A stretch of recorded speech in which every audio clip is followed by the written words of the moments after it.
Assalamualaikum warahmatullahi wabarakatuh. Salam sejahtera bagi kita semua. Shalom, Om Swastiastu, Namo Buddhaya, dan salam kebajikan.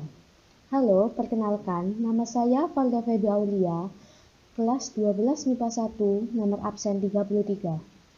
Orde Baru awalnya diterbitkan dari Surat Perintah 11 Maret atau biasa yang disebut Super Semar pada tahun 1966 yang kemudian menjadi dasar legalitasnya Orde Baru.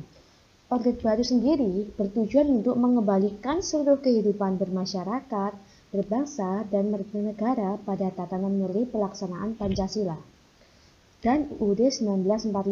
Lahirnya Super Semar terjadi dalam rangkaian peristiwa pada tanggal 11 Maret 1966.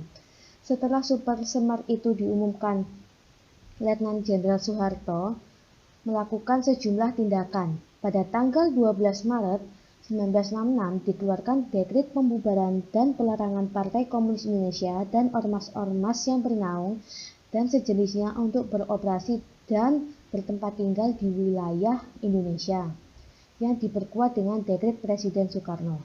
Keputusan pembubaran Partai Komunis Indonesia dan ormas-ormasnya tentunya disambut baik dan didukung karena merupakan salah satu prestasi Tridura.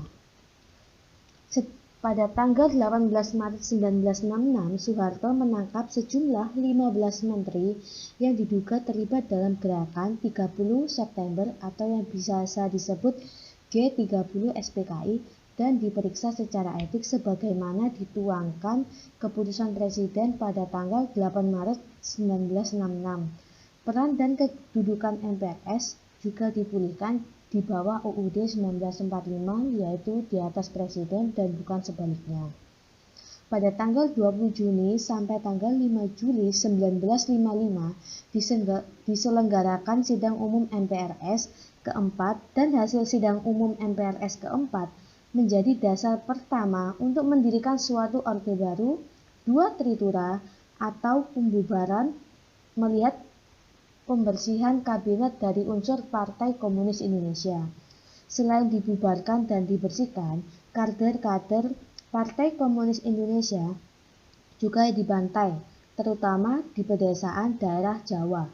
Pembantaian ini tidak hanya dilakukan oleh sekelompok militer, tetapi juga dilakukan oleh warga sipil yang bersenjata.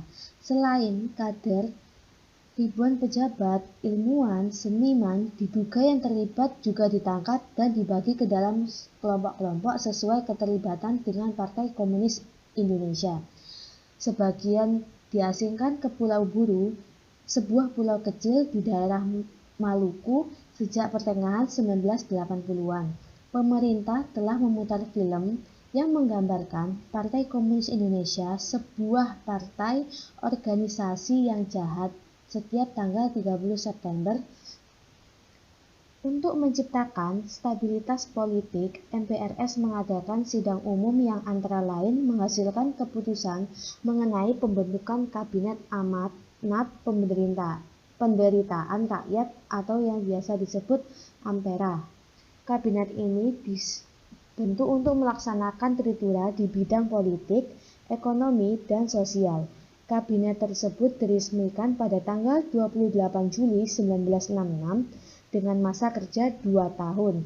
Program kerja yang direncanakan Kabinet Ampera disebut dengan Catur Karya.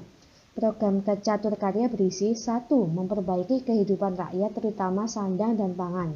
2. Melaksanakan pemilu. 3. Melaksanakan politik luar negeri yang bebas dan aktif untuk kepentingan nasional. 4. Melanjutkan perjuangan anti-imperialisme dan kolonialisme dalam segala bentuk dan manifestasinya. Kabinet Ampera dipimpin oleh Presiden Soekarno tetapi dijalankan oleh Dewan Menteri yang dipimpin oleh Jenderal Soeharto. Akibatnya terjadi dualisme kepemimpinan yang bertentangan dengan stabilitas politik saat itu. Soekarno masih memegang pengaruh politik, tetapi kekuatannya itu perlahan-lahan memudar dan militer yang mendapat pelatihan di negara bagian barat menentang kebijakan pemerintah Soekarno yang mendekati Partai Komunis Indonesia. Dan aliran bantuan keuangan dari Uni Soviet dan Cina juga memicu kekhawatiran bahwa Indonesia sendiri sedang bertransaksi menjadi negara komunis. Akhirnya, pada tanggal 22 Februari 1967, untuk mengatasi situasi konflik yang semakin memuncak kala itu, Presiden Soekarno menyerahkan kekuasaannya kepada Jenderal Soeharto. Penyerahan ini tertuang dalam pengumuman Presiden, Mandataris MPRS, Panglima Tertinggi ABRI tanggal 20 Februari 1967. Sekian, terima kasih. Apabila ada salah kata dalam pengucapan disengaja maupun tidak, saya memohon maaf. Wassalamualaikum warahmatullahi wabarakatuh.